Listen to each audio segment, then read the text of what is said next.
इसी बीच अमेरिका में 2 सांसदों ने आवाज उठाई है और अमेरिका से सीधा इसमें हस्तक्षेप करने की अपील की है। हमले पर भड़के हुए अमेरिकी सांसद बांग्लादेशी हिंदुओं को अमेरिकी सांसदों का अब साथ मिल रहा है। हिंदुओं के खिलाफ हिंसक कार्रवाई की गूंज अमेरिका तक पहुंच चुकी है। हिंदुओं के खिलाफ हिंसक कार्रवाई की निंदा की जा रही है। अमेरिकी सांसद ने यूएस से सीधा हस्तक्षेप करने की इसमें मांग की है।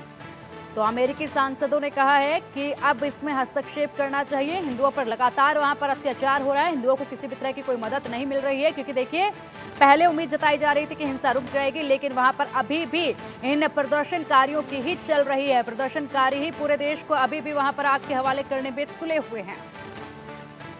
अधिक अपडेट के लिए हमारे सहयोगी रैनिक हमारे साथ जुड़ गए। रैनिक, देखिए लगातार बांग्लादेश में जो है हिंसा अभी भी जारी है और ऐसे में हिंदुओं को निशाना बनाया जा रहा है। चारों तरफ से अब आवाज उठने लगी है हिंदुओं के लिए और हिंदू भी वहां पर लगातार प्रदर्शन कर रहे हैं। क्या कुछ अपडेट है?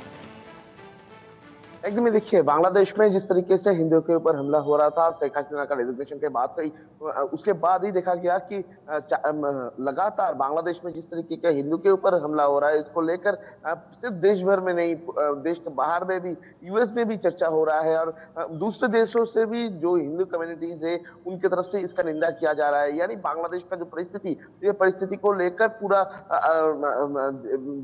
दूसरा जो देश, वो दूसरा देश भी कंसर्न है और यूएसए में भी दो एमपी की तरफ से इसको लेकर बयान दिया गया। सिर्फ दूसरा देश नहीं, बांग्लादेश के अंदर भी जो हिंदू कम्युनिटी है, जो माइनॉरिटी कम्युनिटी है, उनके तरफ से भी रैली किया जा रहा है, उनके तरफ से भी प्रोटेस्ट दिखाया जा रहा है। क्योंकि जिस तरीके से हमला लगातार उनके घर पे, दुकान पर, दुकान तोड़ने का घटना, मंदिर तोड़ने का घटना सामने आ रहा है, इसको लेकर उनकी तरफ से भी प्रोटेस्ट दिखाया जा रहा है।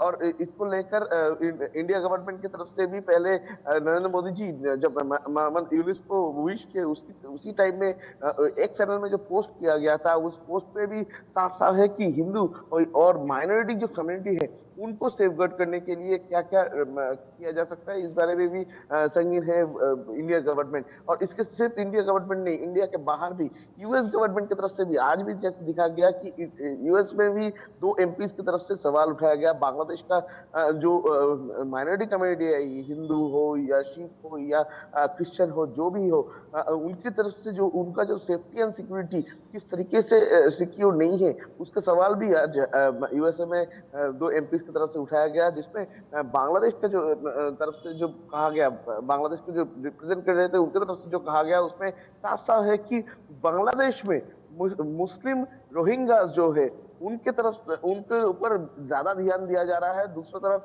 बांग्लादेश का जो माइनॉरिटी कम्युनिटी है उनकी तरफ ज्यादा ध्यान नहीं दिया जा रहा है और इसी वजह से ये पूरा मामला सामने आ रहा है, हिंदू के ऊपर हमला हो रहा है। मगर ये जो इंटरिम गवर्नमेंट तैयार हुआ है, इसके ऊपर एक उम्मीद रख सकते हैं कि ये गवर्नमेंट आने के बाद इनका जो प्रोसीड्यूर होगा, वर्क प्रोसीड्यूर, उसमें सबसे महत्वपूर्ण चीज होने वाला है कि बांग्लादेश का जो प्रेजेंट सिनेरियो है उसको शांत किया जाए, जो करंट सिचुएशन है बांग्लादेश का उसको शांत किया जाए और जिस तरीके से हिंदू या माइनॉरिटी कम्युनिटी के ऊपर हमला हो रहा है उसको शांत किया जाए। ठीक है, पहले भी रानिक, एक बड़ा सवाल यहाँ पर ये कि आखिरकार प्रधानमंत्री यूनुस वहां पर क्यों नहीं सफल हो पा रहे हैं इस हिंसा को रोकने के लिए? आखिर उनकी क्या मजबूरी है कि वो हिंसा रोक ही नहीं पा रहे हैं?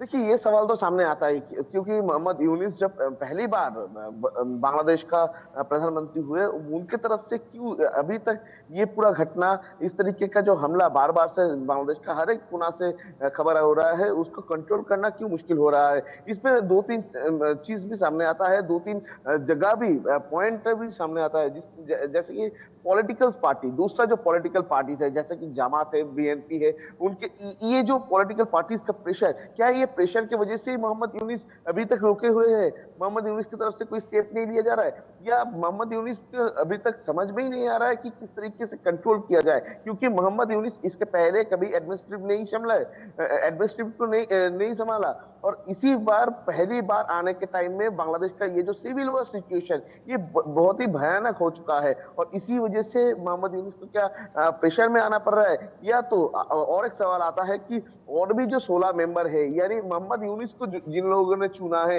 यानी छात्र संगठन, क्या ये छात्र संगठन की तरफ से इनको रोकने का कोई प्रयास नहीं किया जा रहा है, कोई प्लानिंग तैयार नहीं किया जा रहा है, या वो लोग विफल हो रहे हैं ये सब प्लानिंग तैयार करने में और सिविल वॉर को रोकने में? ये सब सवाल ही खड़ा होता है, क्योंकि मोहम्मद यूनिस जब ओथ लेने के बाद 2 दिन लगातार बीत चुका है, मगर बांग्लादेश का जो परिस्थिति, वो परिस्थिति ठीक होने का नाम ही नहीं ले रहा है। एक से बढ़कर एक प्रोटेस्ट बार बार से सामने आ रहा है। जैसे कि कल भी एक प्रोटेस्ट सामने आया था, जिस प्रोटेस्ट में कहा जा रहा था कि चीफ जस्टिस को रेजिग्नेशन देना पड़ेगा। यानी एक से बढ़कर एक मांग बढ़ते ही रह रहा है, उन लोगों का जो डिमांड, वो डिमांड बढ़ता ही रह रहा है, और जो प्रोटेस्ट, वो प्रोटेस्ट थामने का नाम ही नहीं ले रहा है बांग्लादेश में। और इसी सिचुएशन में ये प्रोटेस्ट और इसके साथ साथ ये जो सिविल वॉर सिचुएशन, ये सिचुएशन को कंट्रोल करना मोहम्मद यूनिस के लिए क्या टफ होने वाला है, कितना कितना टफ होने वाला है, यही एक बार सवाल आता है। बिल्कुल बिल्कुल। और रैनी की अगर बात की जाए तो देखिए काफ़ी कठिन ये समय है, क्योंकि बांग्लादेश में अब सिर्फ और सिर्फ हिंदुओं को ही निशाना बनाया जा रहा है। और वहाँ पर पहले हिंसा उठी थी और शेख हसीना का विरोध किया गया था। शेख हसीना देश छोड़ चुके हैं, प्रधानमंत्री पद से हट चुके हैं, लेकिन बावजूद उसके हिंसा रुक नहीं रही है। और यहाँ पर जिस तरीके के हालात बने हुए हैं, क्या लग रहा है रैनी कि जिस तरीके से बॉर्डर पर भी अब कई सारे शरणार्थी, काफ़ी तादाद में शरणार्थी पहुँच चुके हैं, उनको लेकर प्रधानमंत्री क्या एक्शन लेंगे? और दूसरी तरफ जिस तरीके से बांग्लादेश में हिंदुओं पर अत्याचार हो रहा है, उनको लेकर कब कोई सख्त एक्शन लिया जाएगा? एकदम देखिए, सवाल तो है ये है कि कब तक ये पूरा जो मामला, ये मामला को शांत किया जाएगा, कब तक ये मामले के ऊपर स्टेप लिया जाएगा। क्योंकि मोहम्मद यूनिस जब गवर्नमेंट में आए, उनकी तरफ से जब वोट दिया गया, उसी टाइम में बहुत सारे लोगों के मन में उम्मीद था, जैसे कि बॉर्डर में भी जो लोग बांग्लादेश में लौट रहे थे, उनके मन में भी उम्मीद था कि ये जो मोहम्मद यूनिस है, इनके नेतृत्व में बांग्लादेश का परिस्थिति फिर से स्वाभाविक हो जाएगा, फिर से बांग्लादेश शांत हो जाएगा, बांग्लादेश का जो सिचुएशन, वो सिचुएशन कंट्रोल हो जाएगा। जैसे कि उन लोगों का मांग था कि शेख हसीना का रेजिग्नेशन, शेख हसीना का रेजिग्नेशन हो गया तो बांग्लादेश का जो सिचुएशन, वो सिचुएशन पहले जैसा होना चाहिए। मगर ये 2 दिन बीत चुका है, मोहम्मद यूनिस ने ये पूरा दायित्व लिया, मगर उसके बावजूद भी दिखा गया कि बांग्लादेश का जो परिस्थिति सेम ही है, कोई चेंजेस बांग्लादेश का परिस्थिति में नहीं है।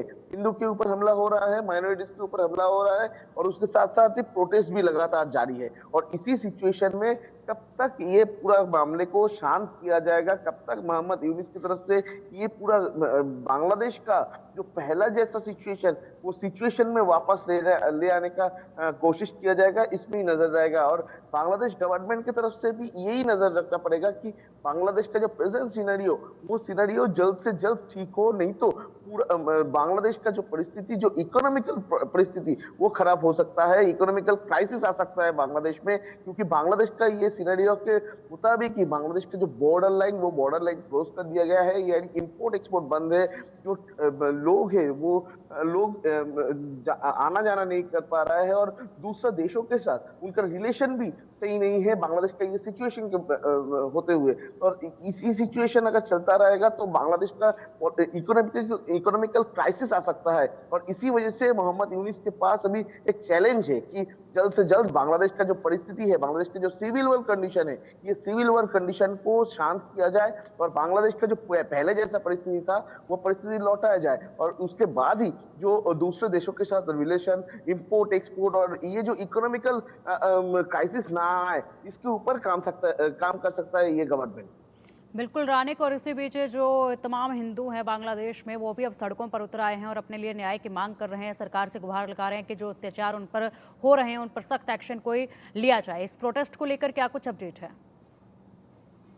देखिए, कल भी देखा गया था बांग्लादेश का जो चीटागोंग है और उसके साथ चट्टग्राम, ये दो जगह में प्रोटेस्ट रैली दिखाया गया था, जो माइनॉरिटी कम्युनिटी है उनके तरफ से, हिंदू, मुस्लिम, हिंदू, सिख, बौद्धिस्ट, इनके तरफ से जो कल एक रैली निकाला गया था, जिस रैली में बार बार से एक ही बात कहा जा रहा था कि जिस तरीके से जो माइनॉरिटी कम्युनिटी है बांग्लादेश का, उसके ऊपर हमला हो रहा है, उसको रोका जाए, नहीं तो उनको कोई बंदोबस्त किया जाए। पहले भी दिखा गया था कि इंडिया और बांग्लादेश के बीच में जो बॉर्डर है, उस बॉर्डर में बांग्लादेश का बहुत सारे हिंदूज और उनकी तरफ से गैदरिंग किया गया था। करीब 1000 के ऊपर लोग उधर मौजूद थे। वो लोग इंडिया में घुसना चाहते थे, और उनकी तरफ से जय श्री राम का नारा भी लगाया जा रहा था।